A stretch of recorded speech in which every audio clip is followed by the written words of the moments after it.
Nah setelah si Fikri ditangkap baru pingsan istri saya itu, nggak bisa ngapa-ngapain. Bahkan neneknya kan, karena memang si Fikri deket sama neneknya, ya selalu nanyakin si Fikri gitu.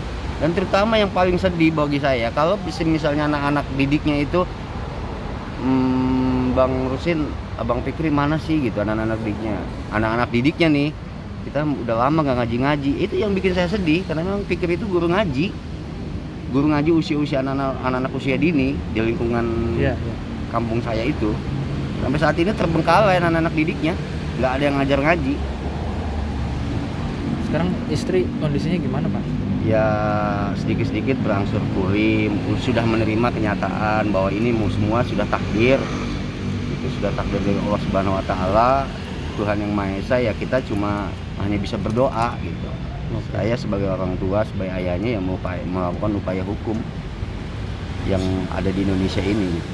Boleh Pak satu statement yang menyatakan Bapak sebagai seorang Bapak menyatakan anak saya bukan kriminal gitu Pak? Ya saya pribadi, saya tahu Muhammad Fikri itu anak baik. Dia sering menolong. Bahkan untuk ngajar ngaji aja dibayar pun tidak mau dia. Kalau memang pesan almarhum kongnya, statement saya ya cuma itu, bahwa anak saya itu bukan kriminal, nggak ada catatan kriminal.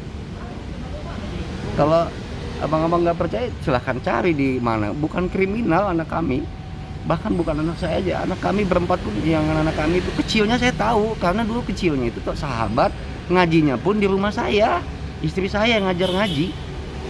Mereka itu bukan kriminal. Kalau memang mereka kriminal kayak macam si Abdurrahman sama Rizky, kalau memang dia itu kriminal, bawa lari aja tuh duit bosnya. Curiganya ya diapain sih ini anak saya nih sama polisi jadi seperti ini gitu. Dikurus badannya gitu kan. Jadi bukan Fikri yang dulu saya kenal. Walaupun sekarang di rutan mana Pak? Di rutan di Polsek atau di lapas. Rutan Cipayung di Cikarang, di Tegal Danas. Udah ada perbaikan psikisnya atau gimana? Masih seperti itu, masih ketakut-takutan. Nah saya sekali aja sih ketemu sama Fikri tatap muka dengan keluarga yang lain, sekali-kalinya itu. Setelah kesannya udah nggak bisa cuma ngantar makanan aja. Berarti berubah banget ya Fikri Bang? Berubah banget, berubah asli. Bahkan sebelum ditangkap juga dia sering ya kebetulan kan memang kantornya ada di sini nih, kantor pusatnya dia yang ikut organisasi yang HMI PBHMI pusat ya. Saya sering ke sini gitu pada saat penangkapan, dan alhamdulillah PBHMI pusat sini ngerespon gitu. Dan waktu itu juga dia ikut sidang gitu dan melakukan aksi gitu. Rencananya sih katanya sih besok Kamis anak-anak HMI cabang Bekasi Raya mau melakukan aksi juga gitu sampai putusan Fikri itu bebas. Pak, berarti harapannya terhadap Komnas HAM dan terhadap persidangan gimana Pak? Ya alhamdulillah Komnas HAM juga ngerespon harapannya ya bisa melakukan penyelidikan Bang. Bisa melakukan penyelidikan, dan udah Komnas HAM juga udah melakukan turun ke lapangan, sudah melakukan investigasi gitu kan. Kebetulan saya juga hari ini dipanggil gitu kan sama tim pengacara, ya saya datang ke Komnas HAM. Termasuk hari ini tadi ada salah satu paminal dari Polda. Iya. Mewawancarai salah satu anak-anak yang dikeluarin pada waktu itu dan yang membuat laporan ke Propam Polda Metro Jaya. Betul.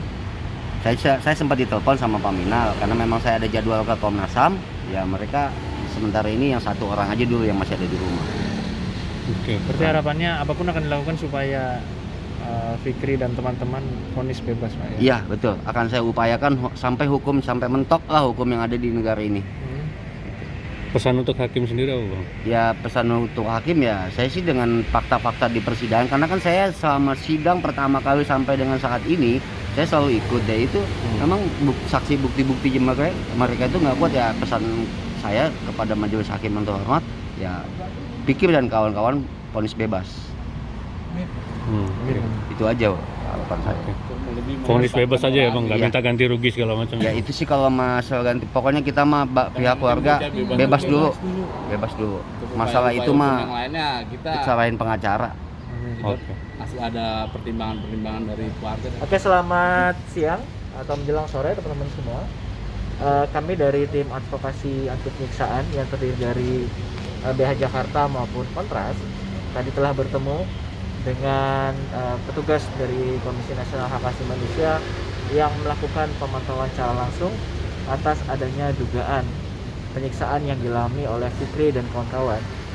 Jadi tadi agenda pertemuan bersama dengan dari staf Komisi Nasional Hak Asasi Manusia itu berkaitan dengan dua hal. Pertama, permintaan keterangan dari kuasa hukum maupun dari keluarga korban, juga memberikan sejumlah bukti. Dan tidak hanya dokumen, kami juga menyertakan CCTV yang menguatkan adanya dugaan sebagai korban salah tangkap maupun dugaan kekerasan ataupun penyiksaan yang dialami oleh Fikri dan kawan-kawan yang lain. Nah, dalam konteks pemeriksaan tadi, kami setidak-tidaknya mendorong kepada Komisi Nasional Hak Asasi Manusia itu melakukan dua hal. Pertama, dalam konteks hal yang dialami oleh Fikri dan kawan-kawan itu mengalami sejumlah pelanggaran hak asasi manusia.